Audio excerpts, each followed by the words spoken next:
Hello everyone, this is Alex Koloskov, and today I'm going to tell you about my recent shot for Studio Photography Insights Google Plus Hangout, which actually featured on photigi.com as usual. The assignment was hand tool. It was very wide selection of tools, to choose from like Dremels, drills, and other plastic stuff, or to glossy wrenches, sockets and stuff like this. I kind of selected somewhere in the middle. I got my hammer. This is the shot.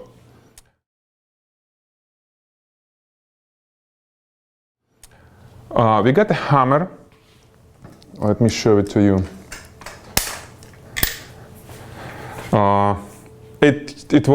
Obviously it was nice and no paint on it when we got it from the store.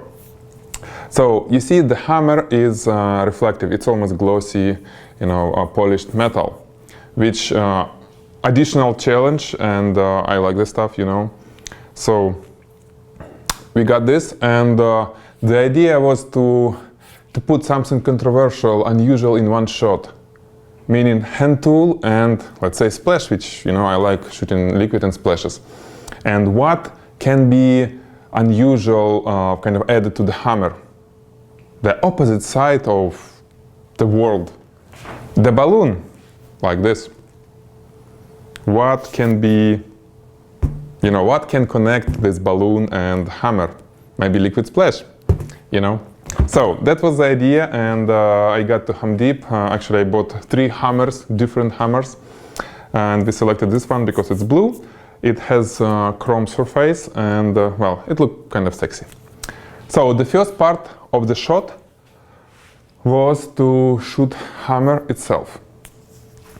I mounted it on this great, I think it's called Matthews. Holding arm. Anyway, the link will be under the post. This arm, actually this, I can show you, right? It's a great thing to hold anything, from hammer to the camera, or even lighting, or even little stuff like jewelry pieces when needed. Obviously for jewelry you need to have something smaller here.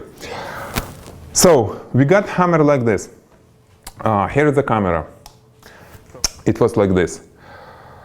The lighting for such reflective, glossy subject, what works the best from jewelry world? Smooth gradients. So, because that part was facing the camera, that means this side, left from the camera, it should be smoothed out. That's where I put my gradient reflector. First, I started from white cardboard, white reflector here. And you see the image. It looks nice, the surface, but it was too plain. Because it all was white, it was hard to create a gradient from like bright to dark area on the white cardboard. Because we had other lights, and the studio is relatively bright, we have white ceiling, white floors. So instead of white, I switched to dark, to the black cardboard.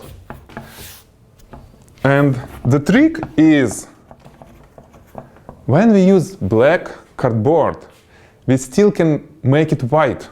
Not everywhere, because we don't need it everywhere. But when we highlight it with intense light, that area, because it will still reflect a lot of light, it will be bright. Maybe not white, but it will be bright enough to create a nice reflection on the glossy surface.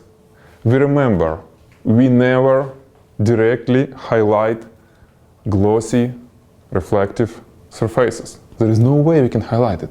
We can only highlight something which reflects on that surfaces. Usually it's light modifiers or diffusers. So this is what I did. The cardboard was here, and I use the strip box on a boom to highlight it. I'll show you in a moment. So let me rotate it. Okay. So I had strip box like this, connected, well, close to our black cardboard, somewhere like this. And what it created? It created bright area here, and then very rapid fall off to dark area here, because we didn't, well, it's black, right? So when light is not hitting directly it basically become black again. That's why I got this high contrast gradient here. And that's what you see was created on the glossy surface. Then, it wasn't enough. It wasn't enough to create nice stuff, because when we highlighting any subject only from the front, it's half of the way. The rest half is to get light from behind, rim light, edge light, name it. So for this, I had one more light, strip box, right here. It created the edge light all around this surface. Jenny, it's visible, right? This edge or rim light. And one more light. It's here, light source. You see, it just snoot, 10 degrees snoot, so very small spotlight in a barn door modifier, just to control spread a little bit more. And I hit with this light, well, it was right from here. I hit this area. It created all the rim lights all around these edges, right? That's what you see on the picture. Then one more light on the background. And you see, I positioned that light to be exactly behind our balloon. So first shot was without balloon. Then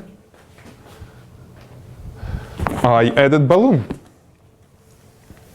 And the light was positioned the way that the spot was right behind the balloon. How I connected balloon? Well, it was easy. Sticky pad, 3M sticky pad. Stick it to the hammer and then balloon, and it was actually holding like this perfectly. Then I made it a little bit to deform balloon, like hammer is hitting it. But you know, we got these shots, you see them. But because the splash was covering everything, we didn't see the deformation on the final shot. Yeah, and obviously label was hidden. So we got it this way. So that was the first part of the shot. When we got everything and balloon connected here, we got a perfect lighting, great stuff, gradients over here. One more thing to add. I created a gradient on this area by adding white piece, actually narrow white piece of foam core board right here. It created that kind of bright edge here, and then it fell off to dark area. Basically, it was like big black reflector and little white one on this side. That's where we got that gradient on this surface. It's just a little trick. So the first part of the shot was static, still life, with balloon. And then we start thinking about adding splash.